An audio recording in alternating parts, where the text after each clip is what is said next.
Bienvenue, aujourd'hui nous allons tester et monter le broyeur Ryobi 2500 watts. C'est un broyeur électrique, donc une prise de courant est nécessaire. Nous allons voir son montage et son déboxing à la fin de la vidéo.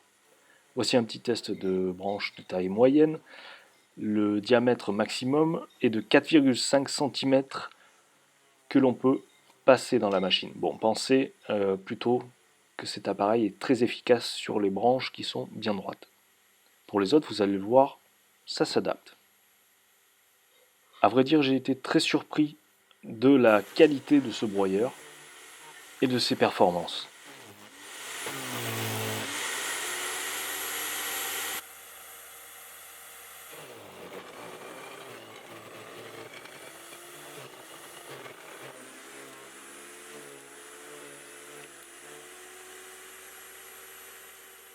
Les feuilles ainsi que les branches sont aspirées à l'intérieur de la machine. Vous voyez quand même une protection pour les mains qui est relativement bonne, avec une profondeur du col, enfin d'entrée, des branches qui est relativement loin de la lame. Donc ça va permettre d'avoir une sécurité même si on passe les doigts vers l'intérieur du broyeur. Vous voyez que les branches, même si elles sont fines, elles vont avoir peut-être un petit peu plus de difficulté à rentrer parce qu'il faudra les pousser à l'aide du poussoir fourni. Mais les copeaux que l'on va pouvoir récupérer sur les branches seront idéales pour le paillage. L'action de la lame finalement tranche, saucissonne les branches et les transforme en copeaux qu'on peut ensuite réutiliser dans le potager. Le bac aussi a une bonne contenance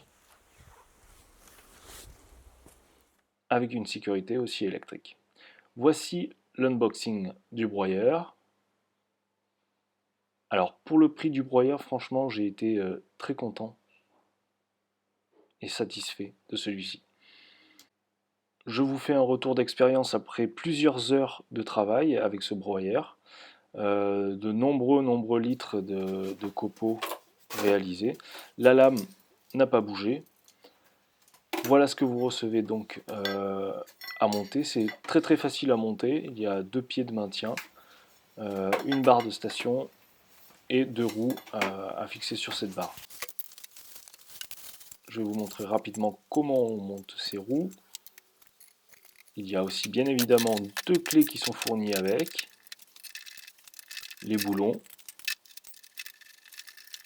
et évidemment un petit mode d'emploi, imagé et non écrit. Donc les vis sont positionnées, elles ne sont pas serrées à fond pour pouvoir passer la vis de maintien des roues. On enlève les écrous pour pouvoir passer la barre entre les pieds, donc elle va assurer un maintien aussi entre les deux côtés du broyeur. On passe quelques rondelles, faites attention, voilà. Pensez toujours à avoir un exemple non démonté d'un côté, pour pouvoir s'y référer. On passe la rondelle de bon diamètre, hop, dans le pied. Ensuite, nous nous occupons de l'autre côté. Pour cela, nous avons donc serré nos vis de manière limitée. On va pouvoir passer ensuite la roue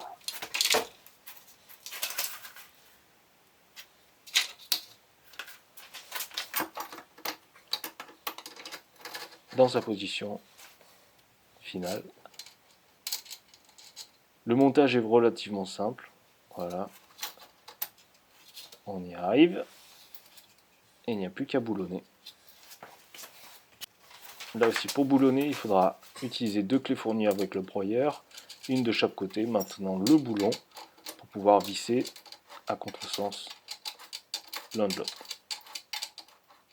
Concernant les performances de ce broyeur, alors tout à l'heure je vous ai dit mon retour d'expérience, mais à titre de comparaison, nous avions déjà fait le test d'un broyeur thermique sur la chaîne. Ma préférence va finalement aller à ce broyeur électrique qui ne cale pas, d'une part. Ensuite, les vibrations sont très réduites. Au point de vue sécurité, là aussi, je trouve ce broyeur beaucoup plus pratique. Au niveau du prix, le broyeur thermique va taper dans les 1000 euros, 2000 euros minimum. alors que ce broyeur électrique va taper dans les moins de 200 €, ce qui est plutôt agréable à entendre. En investissant dans ce broyeur, je pensais être un petit peu déçu finalement. Je ne m'attendais pas à de si belles performances, notamment en termes de coupe. Les copeaux sont grossiers, bon ils mettront sans doute un petit peu de temps à se décomposer, mais c'est idéal pour les parterres de fleurs. Que dire de plus? Au niveau du mode d'emploi, ça va, c'est correct, on peut apprécier celui-ci.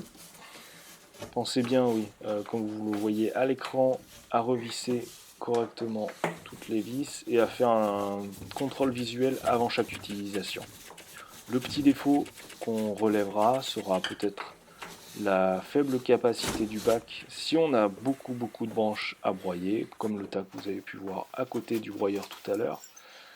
Et aussi, mais cela est voulu, la prise de courant qui n'est pas facilement reliable avec une rallonge avec plusieurs branchements.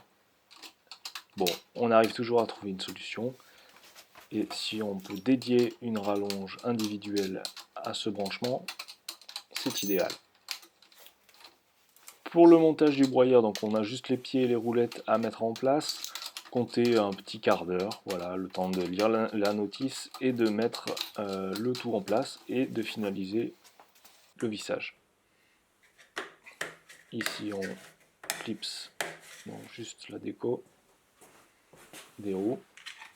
C'est ce qui va finaliser notre montage. Nous allons jeter un petit coup d'œil à l'intérieur du broyeur pour voir comment est-ce qu'il est construit. Au niveau du matériau de construction, donc le plastique vert et l'entrée est en plastique aussi. C'est un plastique qui est relativement solide. Ryobi fait des bons carters de protection. De ce côté-là, j'ai jamais eu à me plaindre sur cette marque. Et c'est d'ailleurs ce qui m'a fait pencher en la faveur de ce broyeur.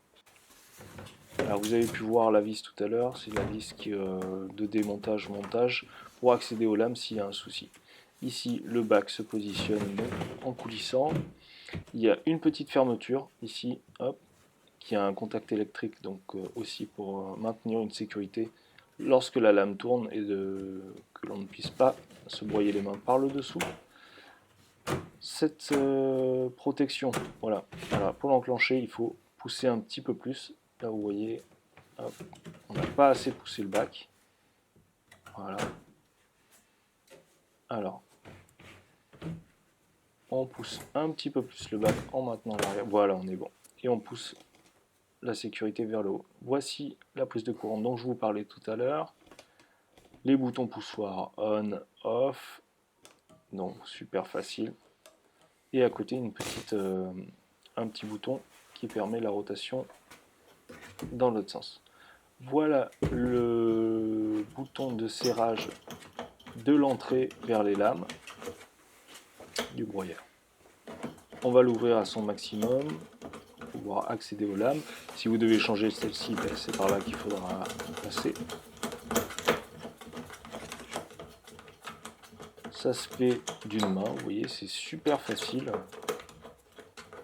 Et tout ça est relativement solide, c'est ça aussi qui est étonnant.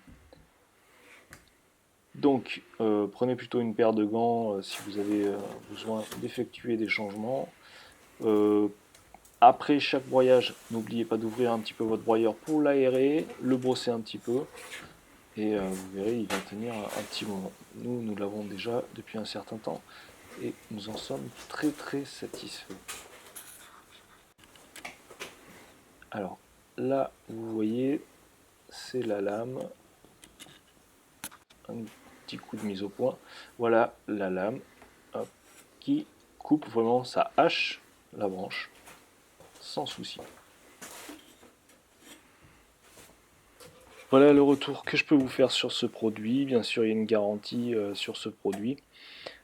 N'hésitez pas à laisser en commentaire si vous avez rencontré des soucis ou bien partager votre ressenti produit, votre avis client. À bientôt!